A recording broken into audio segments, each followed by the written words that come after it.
जो जस देई देणु हुए जई देसो माँ का देसा मेरो गढ़ देसा है।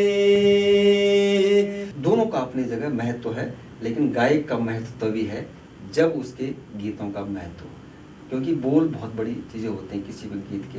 तो आपकी रुचि छ, आपकी बौद्धिक संपदा छ, आपको आपका अंदर हॉबी छ, आपका भीतर जो है कुछ कन्नक खातिर कुछ आपका अंदर मातृभाषा माँ की वाणी जनधारा छोयों को मीठू पानी।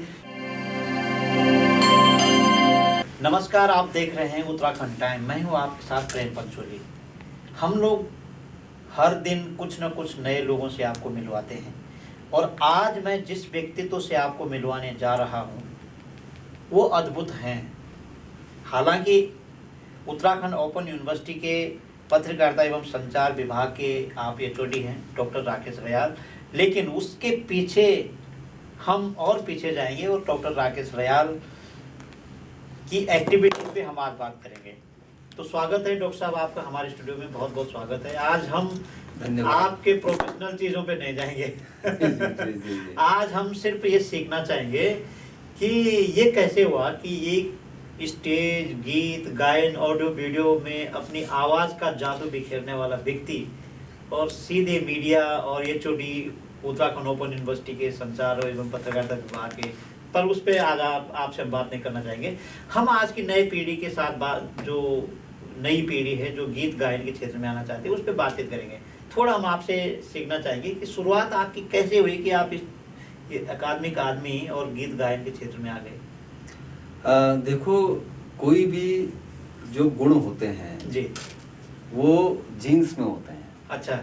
और बचपन से ही हर आदमी के अंदर कोई न कोई ऐसी हॉबीज होती हैं जी जो धीरे धीरे करके निखरती हैं। यदि उनको कहीं मौका मिलता है तो वो निखरती हैं और फिर समाज में बिखरती हैं। तो मौका मिला? तो मौका मिला। अच्छा। जब मैं छोटा था तो स्कूल में ही कक्षा 6 से मैं कहूँगा, तो जैसे 26 जनवरी और 15 अगस्त के जो राष्ट्रीय पर्व होते हैं, इन राष्ट्रीय पर्वों पर जो है स्कूल्स में जो है छोटे मोटे कार्यक्रम होते थे। हाँ। तो गुरुजी लोग जो है कहते थे कि वह अपना नाम लिखवा दो जो गाना गाता चाहता है। या तो मैं नेगी जी के और गोपाल बाबू गोस्वामी जी जो अच्छा। उत्तराखंड के उसमें काफ़ी लोकप्रिय गीतकार और गायक थे। नेगी जी तो अभी भी हैं और गोपाल बाबू जी तो खैर चले गए। तो बहुत ही लोकप्रिय थे उस दौरान दोनों गायक। उनके गीत गाते थे? उनके गीत मैं गाता था। और धीरे धीरे क्या हुआ कि फिर बाद में जैसे हमारे क्षेत्र में रामलीला होती थी। अच्छा। तो रामलीला में मुझे एक बार जो है सबसे पहले जो मैंने पाठ किया है, जो रोल मैंने प्ले किया है वो क्या है, सुलोचना का। अच्छा। जो मेघनाथ की पत्नी का एक दिन का रहता है। एक दिन का था और बहुत ही अद्भुत होता है। और उसमें विलाप था, बहुत ही मार्मिक होता है। बिल्कुल। तो उसका मुझे मौका मिला और मेरा वो जो रोल था बहुत ही अच्छा रहा। तो लोगों ने काफी सराहना की। बड़ा डिफरेंट है। जी जी जी। कुछ याद है आपको चौपाई? अब क्योंकि हमारे दर्शकों को लगता है कि मुझे काफी, कम से कम मैं आपको बता रहा हूँ, कम से कम ये है मामला आज से 70-80 साल पहले की बात है। ओ बाप रे। तो कुछ है उसमें था, लेकिन मैं अभी मेरे को दिमाग में इसमें है नहीं। पर वो तो दिमाग होगा गोपाल बाबू गोस्वामी। हाँ, वो सारी चीजें हैं, मैं आपको बताऊं। तो दर्शक तो उसको सुनना ही चाहेंगे आपसे। तो उसके बाद क्या हुआ कि फिर सीता का रोल मैंने प्ले किया रामलीला में। अच्छा। और सीता का पाठ मैंने काफी सालों तक किया। तो सीता का पाठ किया, तो सीता का जो मैंने रोल प्ले किया, जो मुझे मौका मिला, तो उस हिसाब से मैं अपने क्षेत्र में काफ़ी लोकप्रिय रहा। तो सभी मुझे जानते थे। अभी भी मुझे याद है कि अभी 5-6 साल पहले मेरे, उस समय तो ये मोबाइल का ज़माना था नहीं। हाँ। तो बड़े जो कैमरे होते थे उनसे वीडियो बनते थे। अच्छा। तो किसी मेरे एक पुराने मित्र ने मुझे वो भेजा क्लिप, छोटा सा उस जमाने का, कहीं से निकाल के वो कैमरा। तो मुझे बहुत ही अच्छा लगा। तो कहने का मतलब ये है कि छोटे से ही बचपन से और ही। सीता का पात्र है तो बिल्कुल तो बहुत चर्चाओं में रहता हाँ है। चर्चा, फिर हाँ अगल बगल जो लोग देखते आते होंगे वो जी बोलते जी हैं क्या जी बढ़िया गा रहा है। जी जी जी है ना? जी जी जी। तो ये सारी चीज़ें रहीं, तो फिर धीरे धीरे फिर कॉलेज में आया। कॉलेज में फिर जो है गाता रहा। फिर जो है तो फिर शुरुआती जो गाया है आपने वो गोपाल बाबू गोस्वामी वाला नैन्सी नेगी जी का मैंने गाया था, अच्छा। जो जस दे वाला। एक लाइन आप गीत है। हमारे दर्शकों को सुना सकते हैं? मुझे 2 ही बिल्कुल, पंक्तियाँ याद हैं। बिल्कुल बिल्कुल बिल्कुल। जो जस देई देणु हुए जई, देसो माँ का देसा मेरो गढ़ देसा है। हो मेरो गढ़ देसा है। जो जस देई देणु हुए जई, देसो माँ का देसा मेरो गढ़ देसा है। क्या बात तो है। ये पंक्तियाँ थी। है ना? और काफी साल हो गए गीतों को गाए हुए। उसके बाद फिर तो क्या हुआ आपने कि तो खुद भी बहुत गीत गाए। बहुत गीत गाए हैं, और कई गीत अब लिखने का शौक था। अच्छा। फिर धीरे धीरे लिखा। फिर पढ़ाई में कॉलेज लाइफ में बिजी हो गए। फिर साइंस बैकग्राउंड का छात्र मैं था, वही कहने वाला है ना? था कि आप विज्ञान का स्टूडेंट और गीत गायन तो में। साइंस का स्टूडेंट था, फिर बीएससी करी, फिर एमएससी करी। और लेकिन एमएससी के बाद क्या हुआ कि लिखने का शौक था मुझे, जैसे कथाएं लिखना, गीत लिखना, अच्छा। कविताएं लिखना, छोटी छोटी लिखता था। तो फिर मेरा पत्रकारिता की तरफ मेरा रुझान चला हाँ गया। वो लेखन का तो हाँ, बिल्कुल चला गया। तो फिर गढ़वाल यूनिवर्सिटी में बैचलर ऑफ जर्नलिज्म होता था 1 साल का ग्रेजुएशन के बाद। अच्छा। तो ग्रेजुएशन के बाद उसका एंट्रेंस देना पड़ता था। 15 सीटें होती थी केवल उस समय। सीट के अनुसार। हाँ, तो फिर एंट्रेंस देना पड़ता था। फिर उसमें एडमिशन हुआ। फिर मेरा और इंटरेस्ट बढ़ता रहा। हाँ। फिर मास्टर ऑफ जर्नलिज्म की भी 15 सीटें होती थी, उसका भी प्रवेश परीक्षा के माध्यम से फिर उसमें एडमिशन होते थे। फिर वो किया। फिर एमफिल कर दिया जर्नलिज्म मास कॉम में। फिर गढ़वाल विश्वविद्यालय से फिर पीएचडी कर दी जर्नलिज्म मास कम्युनिकेशन से। तो साइंस से मेरा पूरा डायरेक्शन जो है चेंज हो गया। और चेंज हुआ तो जो अंदर गीत संगीत के प्रति जो मेरी श्रद्धा थी, जो मेरे अंदर मेरे जो प्रेम था मेरा, वो था अंदर। लेकिन मौका नहीं मिला। मौका इसलिए नहीं मिल पाया कि फिर पढ़ाई, पीएचडी, फिर नौकरी, जो ये घर गृहस्थी और ये सब तमाम चीज़ों में। पर फिर भी बिजी आपने हो गए। इतनी पढ़ाई की और उसके बाद भी आपने ऑडियो वीडियो में बहुत जी जी जी। समय दिया, वो कैसे हुआ? मतलब वो ये कैसे हुआ manage कि इस बीच फिर क्या हुआ कि पहले मैं कह रहा था आपसे कि पीएचडी और ये पढ़ाई, फिर नौकरी की उसमें बिजी हो गए। फिर नौकरी के लिए संघर्ष किया, और फिर नौकरी के बाद भी संघर्ष किया, और अभी भी संघर्ष कर ही रहे हैं। तो क्या हुआ कि उसके बाद कोरोना काल में क्या हुआ, गीत मैंने लिखे हुए थे बहुत सारे हाँ, पहले। वो आपको। तो कोरोना काल में क्या हुआ कि मुझे कोरोना हो गया था। अच्छा। और मैं 1 महीना आइसोलेट रहा अपने घर से, अलग कमरे पे, सेपरेट कमरे पे। अच्छा। तो एकांत में रहा। और उस समय आपको पता है कि बड़ा माहौल वैसा था। तो फिर पुरानी चीज़ें सब मेरे को जो है याद आने लग गई कि मैं गाता था, और मैं ये सारी चीज़ें, वो सारी चीज़ें, क्योंकि 1 महीना अलग कमरे पे एकांत में रहना, बिल्कुल कट के रहना, केवल एक सोशल मीडिया एक माध्यम था जो हमको औरों से जुड़े हुए था। तो फिर वहाँ मैंने फिर नए गीतें मैंने लिखने शुरू किए। और फिर क्या हुआ कि 2020 में दोबारा पुनः मैंने इस क्षेत्र में फिर कदम रखा, और पहला गीत मेरा 2020 में रिलीज हुआ था। नहीं, उससे पहले भी आपकी एक ऑडियो आई हाँ, थी, बहुत पहले। वो बहुत कब पहले की बात है? वो तो फिर पीएचडी से पहले की है। हाँ, वो कब की बात? 2002 की बात है। बाप हाँ, रे। तो जानो छो बॉर्डर, हाँ, उसका गाना फिर मैंने एक बार फिर दोबारा गाया 20 में। रिक्रिएशन किया हाँ, आपने। दोबारा गाया। तो वो पूरी ऑडियो कैसेट थी। तो मतलब 2002 के बाद 2020 में फिर जो है दोबारा मैं 18 साल बाद 18 आपकी साल बाद वापसी। जो वो मुझे लगता है कि क्योंकि इस बीच बहुत संघर्ष रहा, पढ़ाई, नौकरी, क्योंकि हम सामान्य परिवार के जो लोग होते हैं, रोजगार हमारे लिए सबसे बड़ी बात होती है। ठीक है। अच्छा, मैं इस बात को कहना चाह रहा था कि जो 2002 में पहली कैसेट आई आपकी ना, उसमें किस तरह के गाने थे, कितने गाने थे, कैसे थी वो कैसेट, किस तरह का चलता था प्रचलन? उस समय ऑडियो कैसेट का ज़माना था। जी।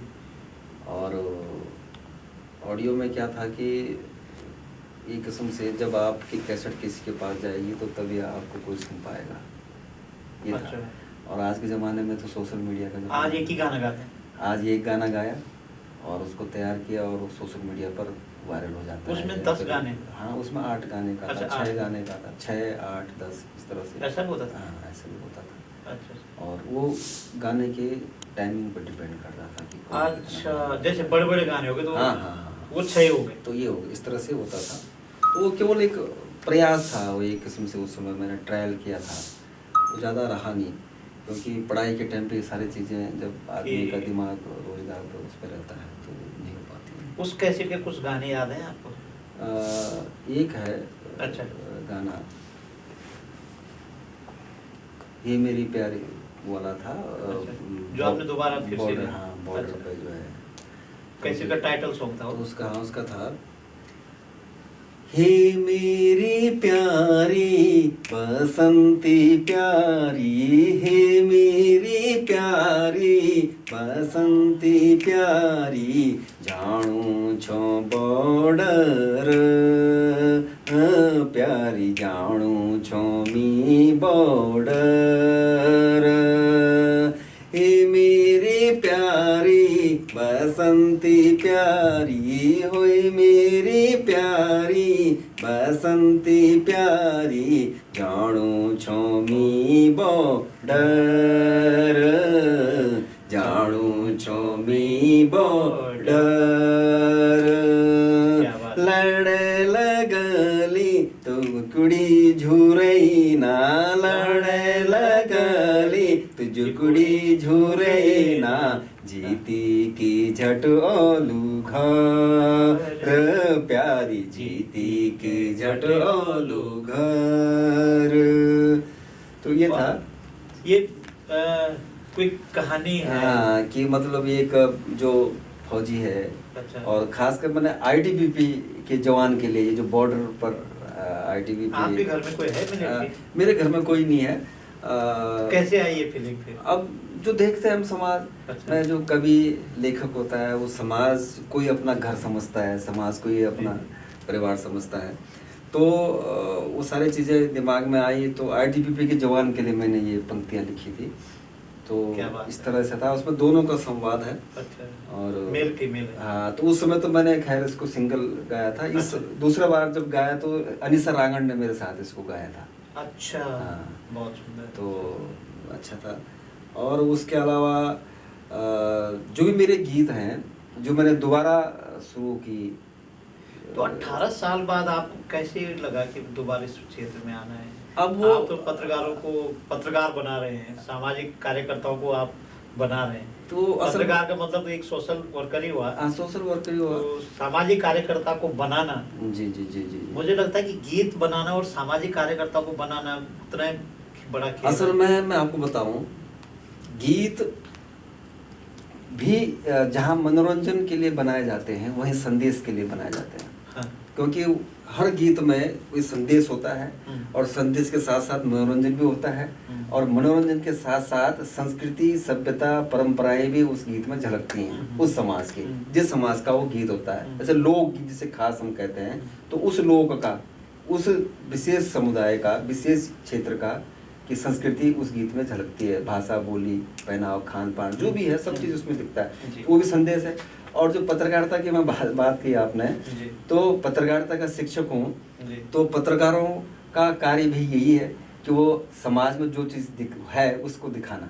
हाँ। जैसे गीत में हम समाज की संस्कृति, सभ्यता, परंपराएं दिखाते हैं, जो चीज़ दिखाते हैं, तो पत्रकार भी क्या करता है, समाज में जो होता है उसको दिखाता है। तो मुझे लगता है कि मेरे दोनों कार्य क्षेत्र जो है एक जैसे ही हैं। यानी कि मतलब मीडिया और थोक मीडिया को, दोनों को आप साथ लेके जी जी जी। अच्छा, तो ये है सारी चीज़ें। और हाँ, आज के ज़माने में गीतों को लोगों तक पहुंचाने में, अपनी संस्कृति को लोगों तक पहुंचाने में, लोकल से ग्लोबल तक पहुंचाने में मीडिया की बहुत बड़ी भूमिका दिख रही है। और ख़ासकर सोशल मीडिया की, जो हमारा सोशल मीडिया है, न्यू मीडिया है, इसकी बहुत बड़ी भूमिका है। और यही कारण है कि आज यदि गढ़वाल में कोई गीत लोकप्रिय होता है, यदि कोई गीत हिट होता है, तो गढ़वाल में ही नहीं, उत्तराखंड में ही नहीं, देश में ही नहीं, अंतर्राष्ट्रीय स्तर पर वो किसी दूसरे देश के किसी दूसरे कोने में वो गाना सुनाई देता है, वो गीत सुनाई देता है। अच्छा, आप क्या मानते हैं, क्योंकि आप अद्भुत व्यक्ति हैं, जब हम यहाँ बुलाते नहीं तो प्योर गायक होता है, जी जी जी। उसी क्षेत्र पे बात कर, लेकिन आप मीडिया और फोक मीडिया दोनों के लिए आप काम कर रहे हैं, आप क्या लेखन और गायन में क्या अंतर मानते हैं आप? गायन मजबूत है या लेखन मजबूत रहता है? मैं ये कहता हूँ, जब लेखन मजबूत होगा, क्योंकि आप खुद गाते हैं। देखो ऐसा ना, आप कंप्यूटर है ना, कंप्यूटर, हाँ जी। तो कंप्यूटर हार्डवेयर और सॉफ्टवेयर होता है। हाँ जी। है ना जी। कंप्यूटर तब चलेगा जब हार्डवेयर भी उसका प्रॉपर हो और सॉफ्टवेयर भी उसमें प्रॉपर हो, जो उसको ऑपरेट करता है कंप्यूटर को। हाँ। ठीक है ना, जी। तभी जाके जो है कंप्यूटर बनता है। जी। तो एक गायक तभी बनता है जब उसके जो गीत हैं, उन गीतों में संदेश हो, उन गीतों में कुछ बात हो, है ना, और उस गायक की आवाज में भी कुछ बात हो, वो स्वर का और गायन का उसको ज्ञान हो, है ना। तो ये सारी चीजें हैं। तो जैसे दोनों का अपनी जगह महत्व है, लेकिन गायक का महत्व तभी है जब उसके गीतों का महत्व हो, क्योंकि बोल बहुत बड़ी चीजें होते हैं किसी भी गीत के। इसका मतलब ये है कि गायन के क्षेत्र में जो आए तो सीख करके आए, कुछ ऐसी हाँ। है, कुछ है जगह जहाँ लोग गायन के क्षेत्र में सीख करके अब आए। देखो सीख के क्या होता है, एक तो ऐसा होता है जैसे हम लोग हैं, हम लोग तो देख के ही सीखे हैं। हाँ। हमने कोई कोर्स नहीं किया है, गीत न तो वोकल में किया है न किसी इंस्ट्रूमेंट में किया है, मतलब हमने देख के सीखा। और एक जो अंदर से एक ऐसी एक प्रवृत्ति होती है, जिसे हम कह सकते हैं कि प्रकृति हमको एक प्रवृत्ति देती है। हमारे अंदर एक ऐसी गुण होते हैं किसी चीज़ के प्रति जो हमारा लगाव होता है, वो बाद में क्या कहते हैं, हमें उस डायरेक्शन में वो मोड़ देती है। तो ये कैसा होता है, कुछ लोग अब जो नए हैं या पहले भी थे, हमारे गढ़वाल की मैं बात करूं या उत्तराखंड की बात करूं, तो प्रॉपर वोकल में कोर्स करके एक प्रैक्टिस करके लोग आते हैं गायन के क्षेत्र में। और कुछ ऐसे भी हैं जो केवल अपनी रुचि और अभ्यास, रुचि और अभ्यास और लगाव से जो है वो गायन के क्षेत्र में आए, है ना। तो ये अपना अपना वो है। कुछ लोग कोर्स करके आते हैं, ऐसे भी नहीं है जो प्रॉपर कोर्स करते हैं, डिग्री करते हैं, डिप्लोमा करते हैं, चाहे वोकल में हो, चाहे तबला में हो या किसी भी इंस्ट्रूमेंट में हो, तो अलग अलग आना चाहिए कोर्स करके वो करते हैं। आना चाहिए। जी। आप क्या मानते हैं, आना चाहिए कोर्स करके, पढ़ करके उस विषय को? आप गायन मैं अब देखो, जैसे मैं आपको एक उदाहरण दूं, पत्रकारिता, क्योंकि मेरा दूसरा पक्ष पत्रकारिता है, मीडिया है। कुछ जो लोग हैं, पहले क्या होता था, पहले कोर्स नहीं होते थे। हाँ। पत्रकारिता में कहीं कोर्स नहीं होता था, बहुत कम यूनिवर्सिटी थे जहाँ मीडिया में कोर्सेज होते थे। हाँ। और आदमी कोई भी युवा या जो भी विद्यार्थी हैं, जो हमारे युवा हैं, वो कोर्स करके फिर पत्रकारिता के क्षेत्र में जाते थे। लेकिन मैक्सिमम लोग ऐसे थे जिन्होंने न तो कोर्स किया, ना कोई डिप्लोमा, ना सर्टिफिकेट, ना कोई ट्रेनिंग ली मीडिया की, लेकिन वो पत्रकारिता के क्षेत्र में बड़े बड़े पदों पर गए हैं। और जिन्होंने मैं यहाँ की बात करूँ, उत्तराखंड की बात करूँ मैं, उत्तराखंड के बहुत सारे ऐसे पत्रकार हैं जिन्होंने राष्ट्रीय स्तर पर ही नहीं, अंतर्राष्ट्रीय स्तर पर जो है नाम कमाया है। बहुत सारे पत्रकार हैं, तो उन्होंने कोई डिग्री या डिप्लोमा नहीं ली थी। उनके अंदर जो गुण था, एक सेंस होता है आदमी के अंदर, एक संवेदना किसी चीज़ के प्रति यदि आपके अंदर है तो आप उसमें बहुत आगे बढ़ सकते हैं। लेकिन आजकल के प्रोफेशनल दौर में यदि हम आज की बात करें, आजकल जो कंपटीशन है, जो प्रतियोगिता हर क्षेत्र में बहुत ज़्यादा बढ़ गई है, और डिजिटल युग की बात जहाँ मैं करूँ, जहाँ सब कुछ डिजिटल पर डिपेंड हो गया, तो इस दौर में तो क्या है कि प्रैक्टिस बहुत ज़रूरी है। आपका प्रोफेशनल नॉलेज आपको होना बहुत ज़रूरी है, और टेक्निकल नॉलेज होना आपको बहुत ज़रूरी है। तो दोनों की हम बात करें, चाहे वो मीडिया की हो चाहे ऐसे हो, तो दोनों में यदि आप प्रोफेशनल के साथ साथ आपके पास सैद्धांतिक नॉलेज भी है, प्रैक्टिकल के साथ साथ थ्योरेटिकल नॉलेज भी आपके पास है, तो आप बेहतर काम कर सकते हैं अपने अपने फील्ड में, चाहे आप लोक संगीत के क्षेत्र में करें, चाहे आप मीडिया के क्षेत्र में। बिल्कुल, आप बेहतर काम कर सकते हैं। आपने बहुत महत्वपूर्ण बात कही है, और क्योंकि आजकल बहुत सारे अच्छे गायक, अच्छे लेखक इसलिए मार खाते हैं कि वो टेक्निकल साउंड नहीं है। पूरी जब हम ग्लोबल की बात करते हैं तो लोग क्या करते हैं कि चलो भाई हम फलाने को बुलाते हैं, उनका स्टेज शो या उसका आयोजन को करते हैं, लेकिन उसको गूगल में सर्च करते हैं, उसका कहीं पता ही नहीं है। जबकि वो उसको देखने जनता में क्रेज है, पर जो आयोजक है वो तो गूगल सर्च कर रहे हैं। तो यानी कि आज के न्यू मीडिया के दौर में आपको टेक्निकल साउंड भी होना चाहिए, जैसा कि आपने बताया। बहुत जरूरी। फिर वापस जाते हैं, आपने अब तक कितने गीत लिखे होंगे? मेरे अब तक जो है 16 गीत रिलीज हो चुके हैं। अच्छा। और जो मेरे यूट्यूब चैनल पर हैं। अच्छा। और RC म्यूजिक एंड एंटरटेनमेंट करके हाँ। मेरा न्यू चैनल, अपना यूट्यूब चैनल है जी। उस पर मेरे 16 गीत जो हैं अब तक रिलीज हो चुके हैं। तो और कई गीत अभी तैयार हैं। तो थोड़ा सा कि नौकरी और जो हमारा पेशा है, जिससे हमारा घर चल रहा है, हमारी जीविका चल रही है, उसमें व्यस्तता होने के कारण समय नहीं मिल पाता है। लेकिन कोशिश करता हूँ बीच बीच में टाइम निकालने की, और बीच में ये गाना गा लेता हूँ। तो लोग बोलना चाहते कि राकेश रयाल क्या हुई कि तनख्वाह भी मिलनी, नौकरी भी करनी और गीत गाने, तो क्या है अभी से ना नौकरी अपन जगह छ और अपने जो रुचि छ वो अपन जगह छ। ये हम आपन सुनी बोलू कि एक इंटेलेक्चुअल प्रॉपर्टी होती जी आदमी की, जी, जय पर उस वो एक अलावा कई अधिकार कई नहीं, अधिकार नीचे है ना। जो उसकी बौद्धिक संपदा छ, वे की बौद्धिक संपदा पर व्यक्ति की वे को अधिकार छ, वे पर कहे को कोई अधिकार नहीं। रुचि पर भी वे को अधिकार छ। रुचि इन हो कि जैसे कई औरों तक दिक्कत ना हो, रुचि इन हो कि जैसे वे संस्थान में कोई दिक्कत ना हो, है ना। तो आपकी रुचि छ, आपकी बौद्धिक संपदा छ, आपको आपका अंदर हॉबी छ, आपका भीतर जो है कुछ करने खातिर कुछ आपका अंदर हौसला छ, तो आप कर सकते हैं भाई। आपन देखियो लो कि कई क्षेत्रों में आदमी खासकर जो हम ये बात करूं कि लोक सेवा नौकरी भी लोक सेवा है और यह भी लोक सेवा है ना। तो मैं मेरा काम क्या है, मैं तो अपर जो हमारी पहाड़ी संस्कृति है, जो बोली भाषा है, वे प्रसार काम करना चाहूँ। मैं चाहता हूँ कि जो हमारी जो संस्कृति है, जो हमारी पहाड़ की, उत्तराखंड की, हमारे गढ़वाल की जो संस्कृति है, वो का कि बीच में ब्रेक ना हो, अगली पीढ़ी जान से पहले के बीच में ब्रेक हो। मतलब ये तो नहीं कि डॉक्टर राकेश रयाल पहाड़ी शब्दों से, पहाड़ी भाषा से प्रेम करते हैं। जी जी जी। इसलिए उत्तराखंड ओपन यूनिवर्सिटी ने पहाड़ी भाषा के लिए कोर्स शुरू कर बिल्कुल ऐसा है क्या? बिल्कुल इन्हीं छ कि एक दिन क्या है कि अच्छा। जो NEP छ, अच्छा, राष्ट्रीय शिक्षा नीति जी 2020, जी। तो ये माइन छ कि भाई आप ठीक छ कि ग्लोबल कम्युनिकेशन का खातिर ग्लोबल लेवल की लैंग्वेज बहुत जरूरी है, अंग्रेजी बहुत जरूरी है आज के जमाने में, द्विभाषी होना जरूरी, बहुत जरूरी है। फिर हमारा राष्ट्र हिंदी हमारा राष्ट्रीय भाषा है जी। और तीसरी जो है NEP में जो नई राष्ट्रीय शिक्षा नीति है, NEP मतलब नेशनल राष्ट्रीय शिक्षा नीति, राष्ट्रीय शिक्षा है ना। तो राष्ट्रीय शिक्षा नीति जो नई आई अभी 2020 में, वे मायने कि 3 भाषाओं को करी कि भाई ठीक है अंग्रेजी भी यहीं चाहिए, ग्लोबल युग की जमाना छ, आपको राष्ट्रीय भाषा भी यहीं चाहिए हिंदी, लेकिन दगड़ में आप तीसरी जो भाषा छ वो क्षेत्रीय भाषा, जय क्षेत्र में आप रहना छ लग्या, जय क्षेत्र में आपको कार्य छ, वे क्षेत्र की भी आप भाषा यहीं चाहिए।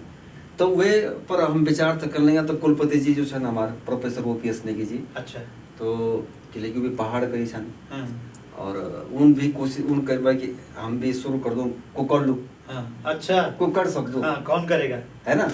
तो को कर सक दो, मैं बोल जी मैं कर दो, अब मैं बोल कि मैं कर दो, किले बोली किले के भीतर छ लोक गायक है ना। हाँ, किले के अपने लोक संवेदना है, अपने लोक संस्कृति का खातिर, अपनी लोक सभ्यता का खातिर मेरे मन में अथाह प्रेम छ, है ना, संवेदना छ।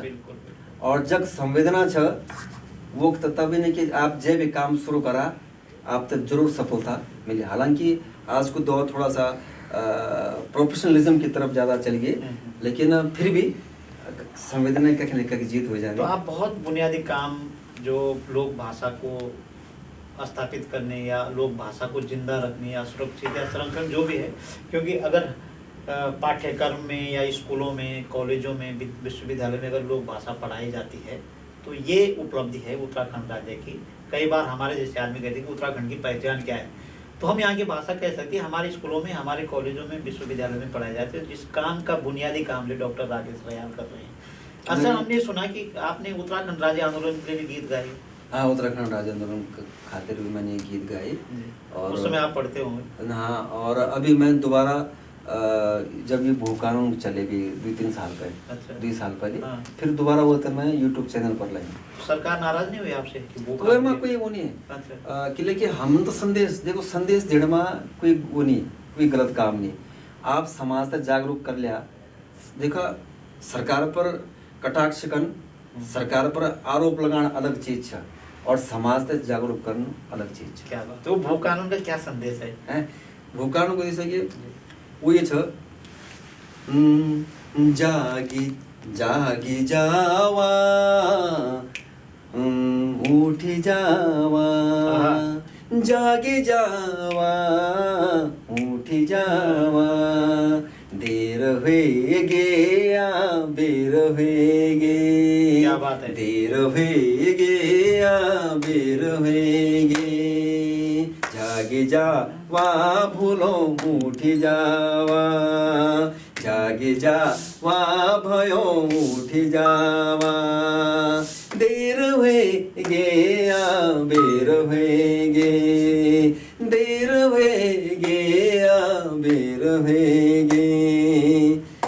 तो ये 2 पंक्ति है ना। क्या मतलब आपकी लाइन में ना, पहली लाइन में सब कुछ आ गया कि देर भी हो गई, अबेर अबीर भी भी हो हो गए। मतलब इसका मतलब हमको ये पहले ही बोलना था जब राज्य बना जी है ना? जी जी जी जी। आप याद भी दिला रहे हैं हाँ, अपने कि लोगों को किले की अब देर होगी, अभी भी उठा, अभी भी मतलब जागा। कुछ नहीं हुआ। हाँ, और जो पंक्ति छने में कि भाई हमार जो भू कानून छ, अब हमार जो भूगोल छ, वे भूगोल बचे के रखा, और ये संस्कृति तय बचे के रखा। तो आप प्रेम के गीत भी लिखते हैं क्या? हाँ, प्रेम गीत। कैसे? अभी प्रेम गीत मेरा कई छ ना, जी। कई गीत मेरा रिलीज भी हो गया ना। अभी एक गीत मैंने लिखी है अभी। तो वो कि जो 2 पंक्ति छ ना, आँखों आँखों में न बचो मीते, आँखों आँखों में न बचो मीते, मन मेरो मायालु न भरमो मीते, मन मेरो मायालु न भरमो मीते, छुयो छुयो मा न लगो मीते, छुयो छुयो मा न लगो मीते, मन मेरो भीमयालु न बिलमो मीते, मन मेरो भीमयालु न बिलमो मीते। कोई है? हाँ, कोई है? कोई छ ना, मतलब जाए। हाँ, अच्छा। पीने छ, अब नहीं कोई। पहली थी। ऐसा ना कि ये मतलब ये जो संवाद छ, दियों संवाद नहीं मतलब कवि की कल्पना छ। नहीं कभी थी मतलब। ये कवि की कल्पना छ। अच्छा। कि एक जो प्रेमी छ, वो बुनु छो अपन प्रेमिका था कि आँखों आँखों मन बचाओ मीते, मन मेरो मयालो न भरमो मीते। ऐसा नहीं कि आप जैसे क्लासरूम में जाते हैं, आप देखते हैं ऐसा, आपने आवाज किया हो तो आपने गीत लिख दिया ना ना, ये नौजवानों को देखा होगा। ये मन भरमो मीते। और तब प्रेमिका बोली अच्छा। कि छुयो छुयो मन लगो मीते। हाँ, वही तो मैं कह रहा हूँ। छुयो छुयो मन लगो मीते, मेरो मन भी मयालो छ न बिलमो मीते। अब बिलमो शब्द लोग भूल गए।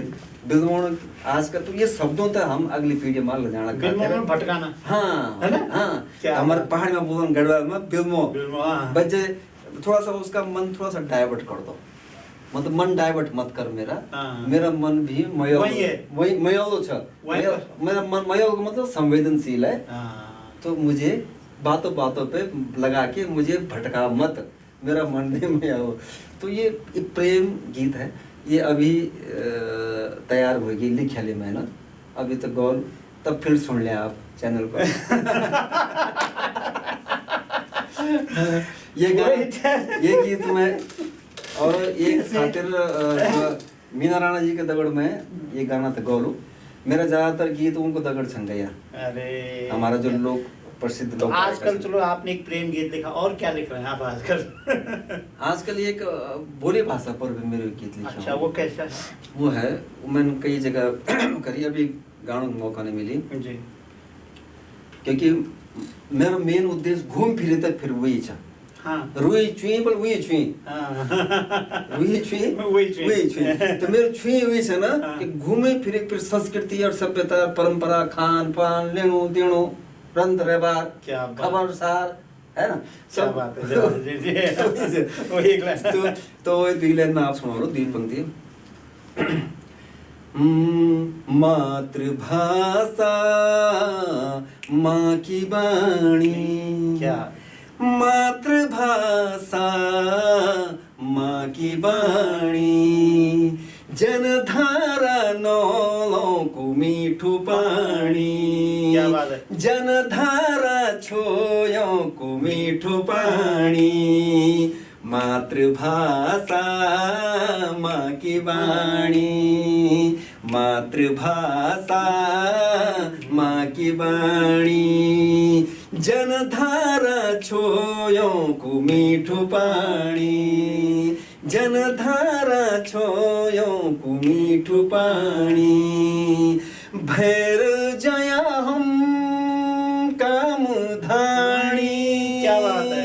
भैर आया हम काम धाणी, जरूरी छयख खान कमाणी, जरूरी छयख खान कमाणी, पर ना भूल्या माँ की वाणी, पर ना भूल्या माँ की वाणी, मातृभाषा माँ की वाणी, जनधारा छोयों को मीठू पानी, जनधारा नौलों को मीठू पानी। क्या बात है। मतलब आपके जो शब्द है ना कि जो हमारे पहाड़ की जो चट्टान से छोयों को मतलब चट्टान से निकलने वाला पानी और पहाड़ से जो पानी निकलता है वो तो बिल्कुल प्योर फिल्टर जिसको हम कहेंगे, वो जो मिठास है, मिठास और उस पानी की जो मिठास है वही जो माट मिठास पानी में है वही हमारे वाणी में है। क्या बात है। तो आप बड़ा काम कर रहे हैं और आप जिस अकादमिक स्तर पे आप जितना भी काम कर पा रहे हैं बहुत बड़ा काम है और ऐसे कम दुर्लभ लोग रहते हैं कि जो डॉक्टर राकेश रयाल जैसे काम करते हैं। मैं एक बात कह दूं कि क्लासरूम में जब सर आएंगे तो आप इनसे गीत मत गवाना, खुद गीत गाना है इनके सामने जो आपको देख रहे होंगे। तो आज हम कोशिश करेंगे कि बहुत कुछ सीखने के लिए मिला आपसे और हम दोबारा कोशिश करेंगे कि म्यूजिकल के साथ आपसे बातचीत करेंगे जी और तिबारा हम कोशिश करेंगे कि मीडिया पे हम बात करेंगे आपसे। जरूर। लास्ट में मेरी एक हाँ बिल्कुल, अंत में मैं ये कहने वाला था कि जाते जाते आप हमारे ऑडियंस को क्या कहना चाहेंगे और क्या सुनाना चाहेंगे? मैं ये कहना चाहता हूँ ऑडियंस के लिए कि मीडिया और लोक संस्कृति ये दो चीज़ें ऐसी हैं जो हमारे समाज के आईने हैं। मीडिया भी हमारे समाज को दिखाता है और लोक संस्कृति भी हमारे समाज को दिखाता है, चोली दामन का साथ है, प्रदर्शित करता है। दोनों में जो चीज़ है वो दिखाएं। मीडिया एक दर्पण की तरह होता है, मीडिया को वो दिखाना चाहिए जो होता है, जो होता है वो दिखाना चाहिए। और लोक संस्कृति में भी जो हमारी लोक संस्कृति है उसको हमारे जो गायक हैं, जो गायन क्षेत्र में काम कर रहे हैं, जो इस लोक संस्कृति के क्षेत्र में काम कर रहे हैं, मनोरंजन के क्षेत्र में काम कर रहे हैं, वो दिखाएं जो हमारी लोक संस्कृति में होता है, जो हमारी लोक संस्कृति की पहचान है, जो रियल में है, जो नेचुरल है उसको दिखाएं। जैसे मीडिया वालों को भी नेचुरल दिखाना चाहिए, लोक संस्कृति के क्षेत्र में काम करने वालों को भी नेचुरल दिखाना चाहिए। तो बिल्कुल डॉक्टर राकेश रयाल जी ने कहा कि प्रकृति में विकृति नहीं आनी चाहिए। तो आज की बात बस इतना ही। अगली कड़ी में ऐसी किसी ही महत्वपूर्ण शख्सियत से आपको फिर से मिलवाएंगे। तब तक अनुमति दीजिए। नमस्कार।